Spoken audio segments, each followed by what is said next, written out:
Hello, Internet! Welcome to Film Theory, the show officially tolerated by Dan Harmon. Sure, Rick and Morty Season 3's finale may have just aired, but today my sights are set on the episode that came before, The ABCs of Beth, which had one of the most ambiguous endings in the history of the series and had the potential to forever change everything we thought we knew about a member of the show's main cast. Now, at this point, y'all know that where there's ambiguity in a show, there are theories to be had, and I think that I have this one pretty well solved. You can pull the wool over everyone else's eyes there, Dan, but not this guy. After last week's collab, we're like totally soul bonded now.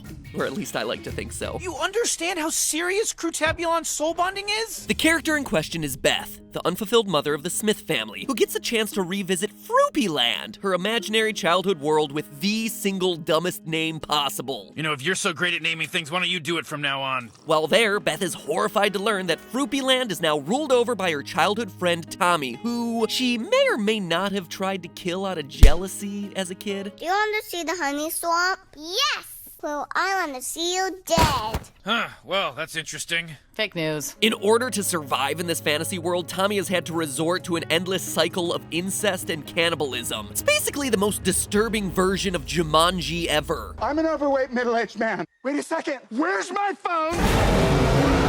Okay, second most disturbing version of Jumanji ever. Fast forward to the end of the episode. Beth tries to bring Tommy back to reality in order to reunite him with his family and save his father's life. His father, who happens to be on death row, supposedly guilty for Tommy's disappearance. Tommy, though, refuses to leave his incest kingdom, and Beth has no choice but to gruesomely finish the job that she started back when she was like 7. Rick suggests that they solve the dead Tommy problem by creating a clone of Tommy with the finger that he so happily donated to Beth during her murderous rampage, thereby acquitting Tommy's father of the child murder charges. They do so, and with an innocent man freed, a family reunited, and the day saved, Beth spirals into some existential angst. Dad, I'm out of excuses to not be who I am. So, who am I?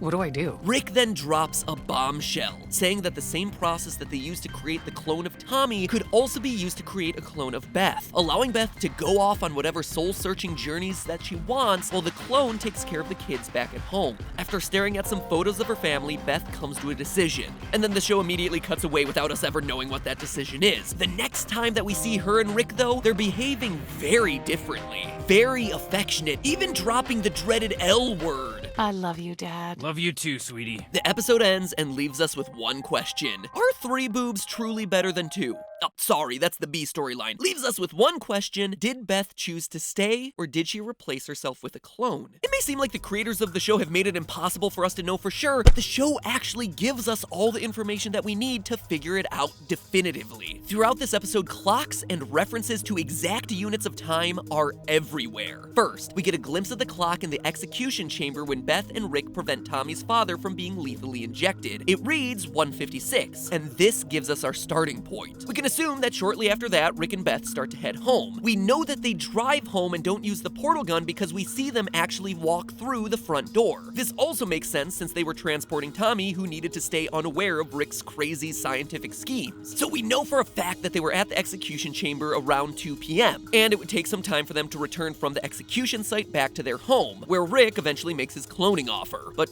how long would that take? Well, we can calculate the distance between the 2 locations. We know for a fact, thanks to Justin Roiland's Twitter account, that the Smith residence is canonically located in the suburbs outside of Seattle, Washington. And this is a weird factoid that I never really thought about, but makes a lot of sense now that I'm researching it. It's not like every city has their own execution chamber just waiting to be used. In fact, there is only one execution chamber in the entire state of Washington, and it's located at the state penitentiary in Walla Walla, Washington, a 4.5-hour drive away from the Seattle area. That means that even if Beth were in a rush to get home after the 2 p.m. execution, the soonest that she would be arriving back at the Smith residence would be around 6:30 p.m. Mark it down because it's a crucial point in our timeline. When they get back to the house, Beth indicates that she's exhausted and ready to call it a day. It's only after this point that Rick gives Beth the talk and reveals that he has the ability to replace her with a clone. We know from earlier in the episode with Tommy that the process of growing a clone takes around 3 hours. Also worth pointing out, it's an oddly suspicious detail for the writers to include there, right? Almost like they want wanted us to know this information for some reason. Anyway, regardless, this means that the absolute soonest that Rick could possibly have a clone ready to replace her with would be around 9:30 p.m. provided everything goes perfectly. But wait, freeze frame the clip of the kids coming home at the end of the episode. Look out the window. It's broad daylight. Does that look like 9:30 p.m. anywhere in the world to you? Even at Seattle's northern latitude, which does give it longer days during the summer, the longest day of the year has its sunset at around 9 o'clock p.m. Even then, the longest day of Seattle's year, by 9:45 it would already be dark outside, which means that the final scene we see of the Smith family has to happen at around 8:30 p.m. at the latest. It's certainly enough time for Beth to get back from the Washington State Penitentiary, but definitely not enough time for Rick to have created a clone to replace her in that final scene. Ergo, the Beth that we see in this final scene must be the real deal. She is 100% authentic Beth Smith. It turns out she decided to stay at home and be a mother to her children rather than head out on some wacky, fantastical, soul-searching adventure. The adventure she chose for herself in that moment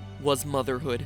Okay, so now let's deal with some challenges that I'm sure I'm gonna hear in the comments. First, maybe all this is happening on a separate day, but we can prove for a fact that it's not. At the beginning of the episode, we hear that the kids are late for their custody weekend with Jerry. Aren't you guys supposed to be at your father's for custody weekend? And we hear on the TV that the execution is happening, quote, tomorrow. Child murderer Joseph Eli Lipnip is scheduled to die tomorrow by lethal injection. So we know that the episode is starting on a Saturday and the execution is happening on a Sunday. We see Saturday night midway through the episode, so we know that everything around the clones is happening on Sunday, the day of Tommy's father's execution. We also know that the kids are headed back home Sunday evening and not Monday morning because the pizza place Ronaldo's is closed because it's too late. I think Arnaldo's is closed. And lastly, we know that this show doesn't cheat time. Dimension hopping, yes, but messing around with time is a big no-no on Rick and Morty. Just take it from my buddy Dan. Time travel is a real shark jumper. Plus, Rick even reminds us at the end of the episode that there are no time travel shenanigans to be had. By the way, that wasn't time travel. Which means that all evidence considered, we can definitively say that Beth is real. It was like the show's creators were drawing our attention to these details to ask us to solve the mystery on our own. Just like I'm drawing your attention to the subscribe button right now so that you can solve the mystery of subscribing on your own. That way you can be notified of more Rick and Morty theories in the future. Click it, and while you're down there next to the comments, let me know in 3 seconds whether you think at the end of the episode was Beth real or was she a clone? Just one word, real or clone.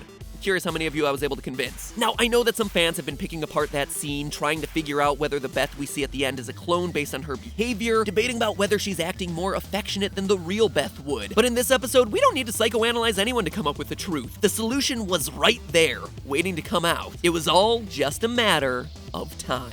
But hey, that's just a theory. A film theory. And cut.